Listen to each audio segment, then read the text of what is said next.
భవిష్యత్ ప్రణాళికల కోసం ఈ రాష్ట్ర ప్రభుత్వం పనిచేస్తున్నది. ఇదే కాదు, ఈరోజు మీరు ఆలోచన చెయ్యండి. ఆనాడు తెలంగాణ రాష్ట్రం వచ్చిన తర్వాత 10 సంవత్సరాలు పేదలకు రేషన్ కార్డు ఇవ్వడానికి కూడా ఆ ప్రభుత్వానికి చేతులు రాలే. కానీ నేను బాధ్యత చేపట్టిన తర్వాత పేదవాడి గుర్తింపు, పేదవాడి గౌరవం, పేదవాడి సంక్షేమమే రేషన్ కార్డు. ఆ గుర్తింపు, గౌరవం, సంక్షేమం ఇవ్వాల్సింది ప్రాథమిక బాధ్యత రాష్ట్ర ప్రభుత్వానిదే. అందుకే లక్షలాది రేషన్ కార్డులు పేదవాళ్లకు అందించిన చరిత్ర, అందులో ముఖ్యంగా లంబాడ సోదరులకే అత్యధికంగా ఈరోజు రేషన్ కార్డులు అందుకునే విధంగా ప్రణాళికలు సిద్ధం చేసి వాళ్ళకి ఇచ్చినాం. రేషన్ కార్డు ఇచ్చి వదిలేయలే. ఇంతకుముందు మా బలరాం నాయక్ గారు చెప్పినట్టు ఆనాడు దొడ్డు బియ్యం ఇచ్చేది. దొడ్డు బియ్యం ఇస్తే మా లంబాడ సోదరులు తీసుకెళ్ళి బర్లకు దాన పెట్టేది. ఎన్నడూ వాళ్ళు తిన్న సందర్భమే లేదు. లేకపోతే రేషన్ షాపోడే బయటనే అమ్ముకునేటోడు. అందుకే ఈ విధంగా మాఫియాగా మారి మిల్లర్లు, దళారులు దోసుకుంటున్నారు. పేదవాడు ఆత్మ గౌరవంతో బతకాలి అని అంటే సన్న బియ్యం ఇవ్వాలి అని ఈరోజు తెలంగాణ రాష్ట్రంలో 3,17,00,000 మంది పేదలకు సన్న బియ్యం ప్రతి మనిషికి 6 కిలోల బియ్యం ఇస్తున్నాము. ఈరోజు పెద్దలు తినడమే కాకుండా వాళ్ళ సంటి పిల్లలకు కూడా ఈ సన్న బియ్యం వండి ఈరోజు ఆ పిల్లలకు భోజనం పెడుతున్నారు. నేను ఒక గిరిజనుడి ఇంటికి భద్రాచలంలో వెళ్ళి స్వయంగా బియ్యంతో వండితే ఎట్లా ఉంటుందో ఆ గిరిజనుల ఇంట్లో కూర్చొని నేను భోజనం చేసి వచ్చిన. ఎందుకంటే మనం ఇస్తున్న బియ్యం సరైన విధంగా ఉన్నాయా లేవా అని. ఈడ ఇంతమంది మా గిరిజన సోదరులు ఉన్నారు. 90% మీకు అందరికీ సన్న బియ్యం వస్తున్నాయని నేను భావిస్తున్నా. ఈరోజు అందరూ సన్న బియ్యం తింటున్నారు. దీనివల్ల 2 ప్రయోజనాలు. రాష్ట్ర ప్రభుత్వం మీకు సన్న బియ్యం ఇవ్వడం వల్ల సన్న బియ్యం రావడమే కాదు, అంతకుముందు సన్న బియ్యం 60 రూపాయలు కేజీ ఉండే మార్కెట్లో, ఇవాళ 45 రూపాయలకు తగ్గింది. ఎవరైనా కొనుక్కోవాలన్నా కూడా ధర తగ్గి ఈరోజు పేదలకు సన్న బియ్యం కూడా అందుబాటులోకి వచ్చినాయి.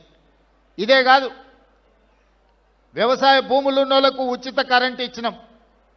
నేను పాదయాత్రకు పోయినప్పుడు పేదలు మా దగ్గరకు వచ్చారు. పట్టణ ప్రాంతాలలో ఉన్న పేదలు నా దగ్గరకు వచ్చి చెప్పాను, భూమి ఉన్నవాడికే ఉచిత కరెంటు ఇస్తున్నావు, మరి మేము పేదవాళ్ళం మా ఇంటికి బిల్లులు కడుతున్నాం కదా అని. అందుకే ఈనాడు పేదవాడికి కూడా 200 యూనిట్లు ఉచిత కరెంటు ఇవ్వాలి అని ఈరోజు రాష్ట్ర ప్రభుత్వం తీసుకొని 2 సంవత్సరాల నుంచి అమలు చేస్తే 51 లక్షల పేదల కుటుంబాలు ఈరోజు 200 యూనిట్ల ఉచిత విద్యుత్తును ఈరోజు వాడుకుంటున్నాయి. ఇక్కడున్న చాలామంది గిరిజన కుటుంబాలు, లంబాడ కుటుంబాలు, దళిత కుటుంబాలు ఈరోజు 200 యూనిట్ల ఉచిత విద్యుత్తును గ్రామాలలోనే కాదు పట్టణాలలో కూడా ఇవాళ మీ కరెంటు బిల్లులు మిగులుతున్నాయి. ఈరోజు ఈ విధంగా పేదలకు, ముఖ్యంగా మా ఆడపడుచులకు, గతంలో అమ్మగారింటికి వెళ్ళాలన్నా, అమ్మవారిని దర్శించుకోవాలన్నా ఇంటాయనను లేకపోతే కన్న కొడుకు దగ్గర చేయి ఆపే పరిస్థితి. వాళ్ళు దసరా పండుగకు అడిగితే ఉగాదికి వదిలే ఏం తొందర ఉంది, ఏం మునిగిపోతుంది అంటే బాధపడేటోళ్ళు. అరే అమ్మని చూసొద్దామంటే బస్ కిరాయి లేని పరిస్థితులు అని. కానీ ఇవాళ ఈ 2 సంవత్సరాల డిసెంబర్ 9, 2023 నాడు మొదలుపెట్టినాం. 2 సంవత్సరాల 2 నెలలు పూర్తయింది. 9,000 కోట్ల రూపాయలు ఈరోజు ఆడపడుచులకు ఆర్టీసీలో ఉచిత బస్సు ప్రయాణానికి రాష్ట్ర ప్రభుత్వం ఖర్చు పెట్టింది. ఇక్కడ ఉన్న మా ఆడపడుచులందరూ, మీరు ఉద్యోగులు కావచ్చు, విద్యార్థులు కావచ్చు, లేదా సామాన్యమైన మహిళా గృహిణులు కావచ్చు, ఎక్కడైనా ఎప్పుడైనా ఎవరైనా ₹1 బస్ కిరాయి మిమ్మల్ని అడిగినరా? ప్రారంభించిన రోజు నేను చెప్పిన, నేను ఎక్కడికో వెళ్తే ఒక అక్క వచ్చి అయ్యా బస్ ఎక్కితే కిరాయి అడిగితే ఏం చేయాలని. ఏం లేదమ్మా, నా ఫోటో జేబులో పెట్టుకో, సూపి మా తమ్ముడు పట్నంలో ఉంటాడు, కిరాయి పైసలు ఆయన ఇస్తాడు తెచ్చుకోపో అని. ఏడ కూడా మీరు చెయ్యి అడ్డం పెట్టే బస్సు ఆపుతున్నారు, మీ దిగుతున్న కాడ దించుతున్నారు. ఇవాళ కొన్ని కోట్లాది ప్రయాణాలు మా ఆడపడుచులు ఈరోజు ఉచితంగా బస్సు ప్రయాణం చేస్తున్నారు. ఇదేగా స్వయం సహాయక సంఘాలతోటి ఈరోజు మీరు బస్సులో ఉచిత ప్రయాణమే కాదు, ఈ సంఘాలకు 1000 బస్సులు ఇచ్చి మీరే ఆర్టీసీకి బస్సులను పెట్టేటట్టు ఆర్టీసీ యజమానులను ఆడపడుచులను చేసినాము. సహాయక సంఘాలలో ఉన్న మహిళలకు ఈరోజు ఉపయోగం అయింది. సోలార్ బిజినెస్ అంటే, సోలార్ విద్యుత్ ఉత్పత్తి అంటే ఒకప్పుడు అదానీ అంబానీల గురించి చర్చించేది. ఈరోజు తెలంగాణలో ఉన్న ఆడపడుచులకు 1000 మెగావాట్ల సోలార్ విద్యుత్ ఉత్పత్తి చేసే వ్యాపారాన్ని ఈరోజు ఆడపడుచులకు అందించినాం. అందులో గిరిజనులకు ప్రధానంగా ప్రయోజనం జరిగింది.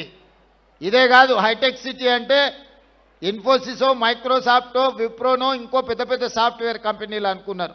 కానీ ఆ పక్కనే 3.5 ఎకరాలు 1000 కోట్ల రూపాయల విలువైన భూమి ఈరోజు మహిళా సంఘాలకిచ్చి ఇందిరా మహిళా శక్తి బజార్ అని చెప్పి ఈరోజు పెద్ద పెద్ద సంస్థలు అక్కడికి వచ్చి వాళ్ళు ఉత్పత్తి చేసే వస్తువులను కొనుక్కోవడానికి ఈరోజు మహిళలకు అందుబాటులోకి తీసుకొచ్చినాం.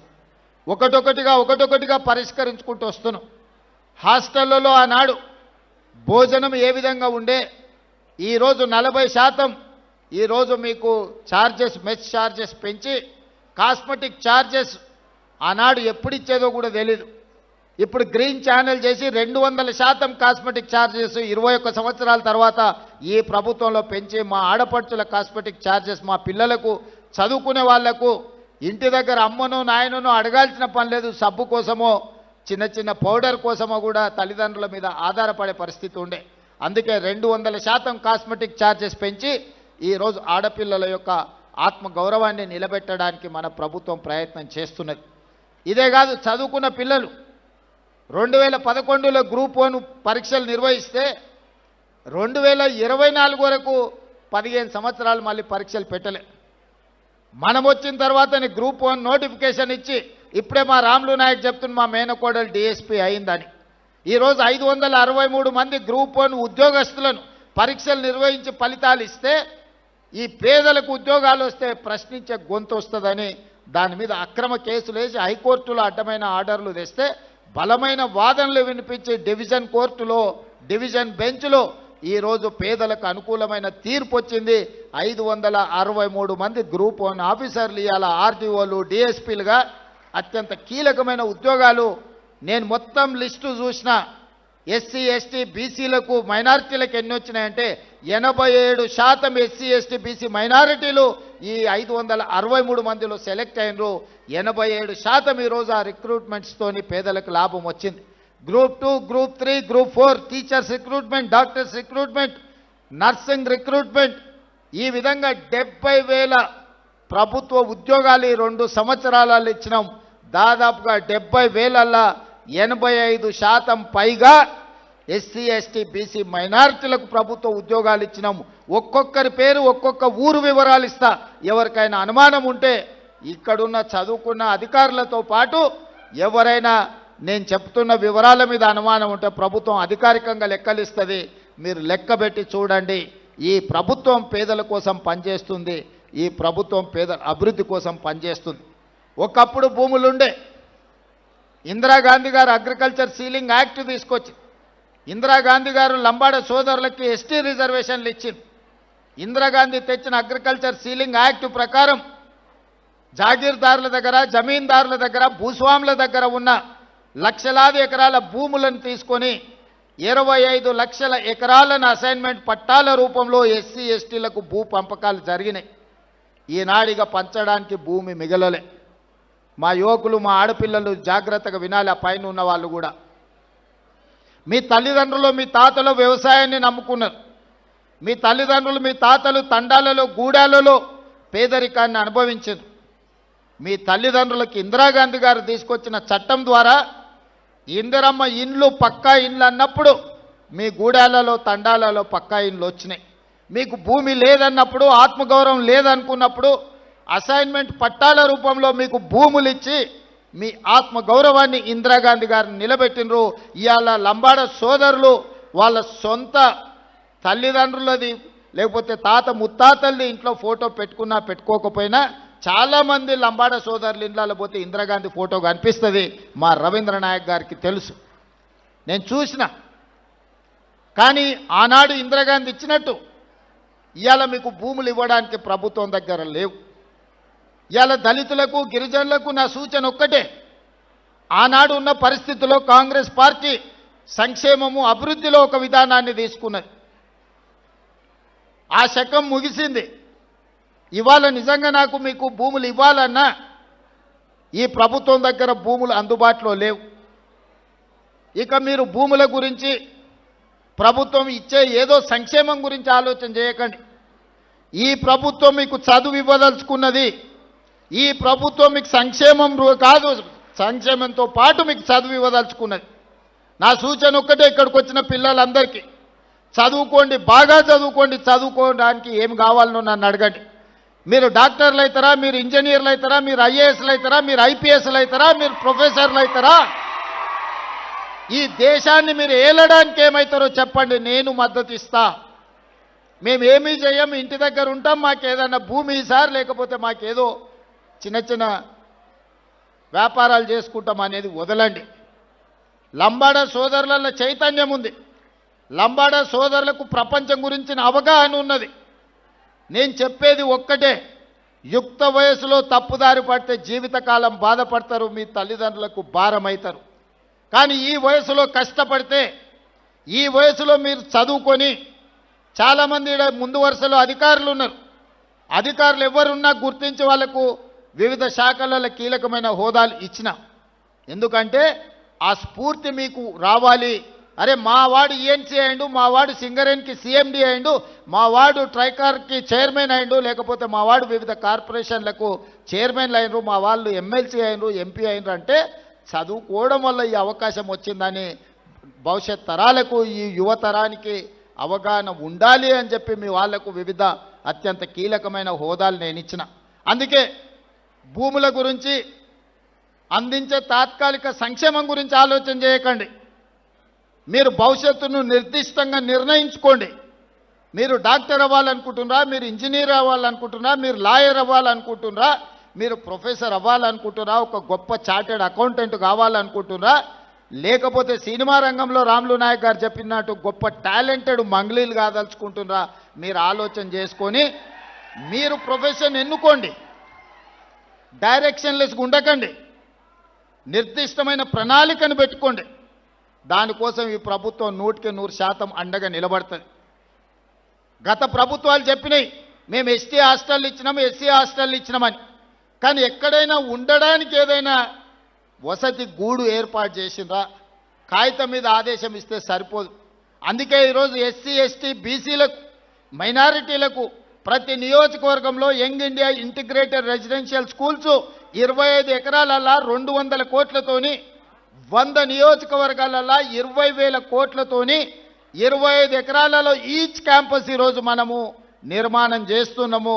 ప్రతి స్కూల్లో 2,500 మంది పిల్లలు చదువుకుంటారు.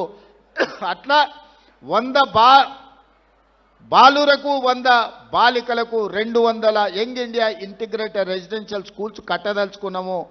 నాణ్యమైన విద్యను మీకు అందించదలుచుకున్నాం.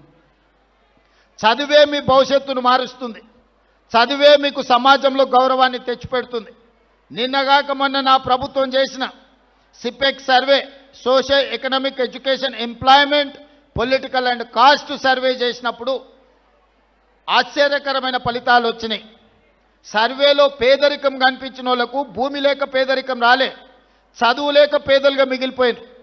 కొన్ని సామాజిక వర్గాలకు 20, 30, 40 ఎకరాల భూమి ఉంది, కానీ వాని ఇంటి దగ్గర పరిస్థితి బాగాలేదు. ఆనే గొర్రెలు, ఆనే బర్రెలు, వాటి మధ్యలోనే వాళ్ళు కూడా ఉంటున్నారు. వాళ్ళకి ఎందుకు అనంటే అక్షరం అనేది తెలియకపోవడం వల్ల, ఆ కుటుంబాలు చదువుకోకపోవడం వల్ల వెనుకబాటుతనం అనేది, పేదరికం వేరు, వెనుకబాటుతనం వేరు. గొప్పగా చదువుకున్న ప్రొఫెసర్ కాసింకు మరి భూమి ఉందో లేదో,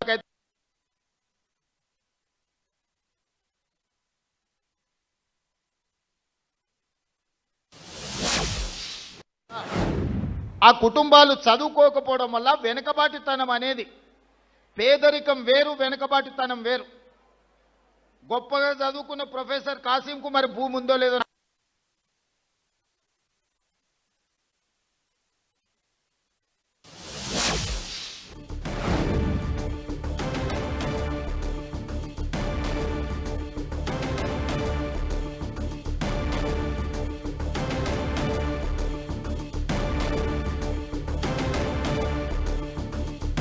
సంత్ సేవలాల్ జయంతి వేడుకలకు సీఎం రేవంత్ రెడ్డి మంత్రులు హాజరయ్యారు. సీఎం రేవంత్ రెడ్డి మాట్లాడుతూ బంజారాలకు తెలంగాణ ప్రభుత్వం అందిస్తున్న సంక్షేమ పథకాలను ఒక్కొక్కటిగా వివరిస్తూ ఉన్నారు. మరోవైపు యువత, విద్యార్థులు అందరూ కూడా విద్యపై ఎక్కువగా ఫోకస్ పెట్టాలని, ఆ దిశగా తాము ఒక ఫ్యూచర్ అంతా కూడా ప్లాన్ చేసుకోవాలంటూ కూడా సీఎం రేవంత్ రెడ్డి చెప్తున్నారు.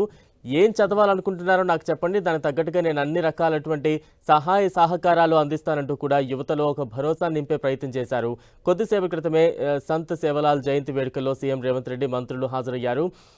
ప్రస్తుతం అక్కడికి వచ్చిన పెద్ద ఎత్తున లంబాడ యువతకు కావచ్చు అందరికీ ఉద్దేశించి సీఎం రేవంత్ రెడ్డి వాళ్ళు ఒక భరోసా నింపే ప్రయత్నం చేస్తున్నారు. మీరు చదువుకోండి, మీకు చదువుకు కావాల్సిన అన్ని వసతులు సౌకర్యాలు అందించేందుకు ప్రభుత్వం సిద్ధంగా ఉంది అంటూ కూడా ఆయన తెలియజేస్తూ ఉన్నారు.